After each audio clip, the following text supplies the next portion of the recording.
Salah satu media asal Vietnam, mengomentari langkah yang ditempuh timnas Indonesia usai kalah telak lawan Jepang. Meskipun kalah lawan Jepang, ternyata timnas Indonesia terus melakukan satu hal yang sama. Sebagaimana diketahui, timnas Indonesia baru saja mengalami kekalahan telak melawan Jepang di Stadion Gelora Bung Karno dengan skor akhir 0-4. Kekalahan telak ini membuat timnas Indonesia semakin menderita di dasar klasemen grup C babak ketiga kualifikasi Piala Dunia 2026 zona Asia. Walau peluang masih ada untuk bisa lolos ke Piala Dunia 2026, timnas Indonesia kini harus berjuang lebih keras mengincar poin menang dari setiap pertandingan yang tersisa. Dalam waktu dekat, timnas Indonesia akan menghadapi Arab Saudi pada tanggal 19 November mendatang.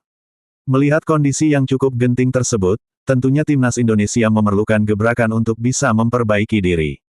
Namun media Vietnam dibuat bingung dengan langkah terbaru timnas Indonesia yang menurut mereka tak ada perubahan. Media Vietnam menyoroti langkah timnas Indonesia yang justru menambah pemain naturalisasi untuk memperkuat skuad asuhan Shin Tae-yong. Pasca kekalahan melawan Jepang, timnas Indonesia lebih banyak menaturalisasi pemain asal Belanda, tulis media Vietnam, Soha. Padahal menurut media Vietnam tersebut, sebelumnya timnas Indonesia kalah lawan Jepang meski sudah diperkuat banyak pemain naturalisasi. Sebelumnya Ole Romeni sempat hadir secara langsung di Stadion Gelora Bung Karno untuk menyaksikan pertandingan timnas Indonesia versus Jepang. Ole Romeni hadir di Indonesia pada FIFA Days kali ini. Striker berusia 24 tahun ini muncul di Stadion Bung Karno untuk menyaksikan pertandingan pemain Indonesia melawan Jepang, tulis media Vietnam, Soha.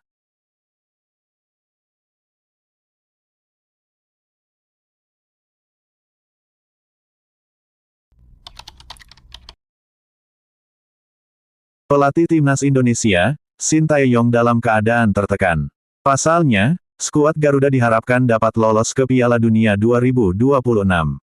Untuk saat ini saja, timnas Indonesia menjadi juru kunci putaran ketiga grup C kualifikasi Piala Dunia 2026 zona Asia dengan 3 poin dari 5 pertandingan.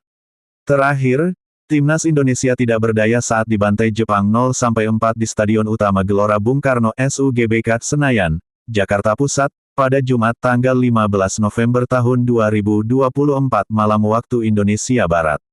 Memang dari awal kita menargetkan peringkat 3 atau 4 dan memang sangat sulit untuk lolos ke Piala Dunia 2026, ujar Shin Tae-yong kepada wartawan. Peringkat pertama dan kedua akan lolos langsung ke Piala Dunia 2026. Sedangkan posisi ketiga dan keempat bakal bermain lagi di putaran keempat kualifikasi Piala Dunia 2026 zona Asia. Saya tidak bisa menjamin itu, tetapi saya tetap ingin mencoba. Memang ada tekanan karena posisi pelatih kepala selau seperti itu, tutur juru taktik berkebangsaan Korea Selatan ini. Memang dari awal, saya targetkan peringkat 3 atau 4 untuk playoff, jadi masih ada harapan. Untuk itu, saya dan para pemain akan berusaha lebih baik lagi agar kita bisa masuk ke peringkat 3 dan 4, imbuh Shin Tae-yong. Timnas Indonesia berpeluang bangkit. Pasalnya, skuad Garuda akan bermain di kandang lagi dengan menjamu Arab Saudi di SUGBK pada Selasa tanggal 19 November tahun 2024 malam waktu Indonesia Barat.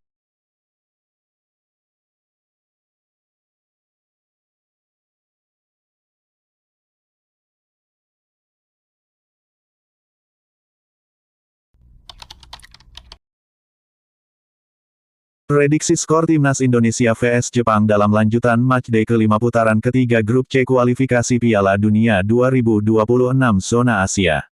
Timnas Indonesia kembali beraksi di kualifikasi Piala Dunia 2026 dengan menjamu Jepang di Stadion Utama Gelora Bung Karno SUGBK pada Jumat tanggal 15 November tahun 2024 pukul 19 waktu Indonesia Barat. Keseruan duel timnas Indonesia versus Jepang dapat disaksikan melalui siaran langsung RCTI atau live streaming via Vision Plus. Menjamu Jepang, skuad Garuda bak melawan kemustahilan. Pasalnya, Jepang tampil impresif di ajang kualifikasi Piala Dunia 2026. Tim Samurai Biru belum pernah merasakan kalah dalam 4 laga terakhirnya, 3 menang dan 1 imbang. Atas hasil itu timnas Jepang berada di puncak klasemen grup C dengan raihan 10 poin. Sebaliknya, timnas Indonesia belum pernah merasakan kemenangan, 3 imbang dan 1 kalah. China kini menduduki posisi 4 dengan raihan 6 angka, berselisih 1 poin dari Bahrain yang berada di peringkat kelima. Timnas Indonesia berpotensi mengirim Bahrain ke dasar klasemen, dengan syarat skuad Garuda wajib menang saat menjamu Jepang. Meski begitu, bukan perkara yang mudah bagi timnas Indonesia untuk mengalahkan Jepang. Selain tampil impresif, Jepang juga memiliki kedalaman skuad yang mumpuni. Bahkan Samurai Biru memiliki nilai skuad termahal di grup C. Tak hanya itu, Jepang juga unggul dari segi ranking FIFA, di mana mereka saat ini menduduki peringkat 15, sedangkan timnas Indonesia berada di posisi 130. Meski begitu, Hajime Moriyasu tak ingin memandang enteng lawannya. Menurutnya, timnas Indonesia saat ini sedang berkembang pesat setelah kedatangan pemain keturunan. Ya, saat ini timnas Indonesia membawa 14 pemain keturunan menjelang lawan Jepang.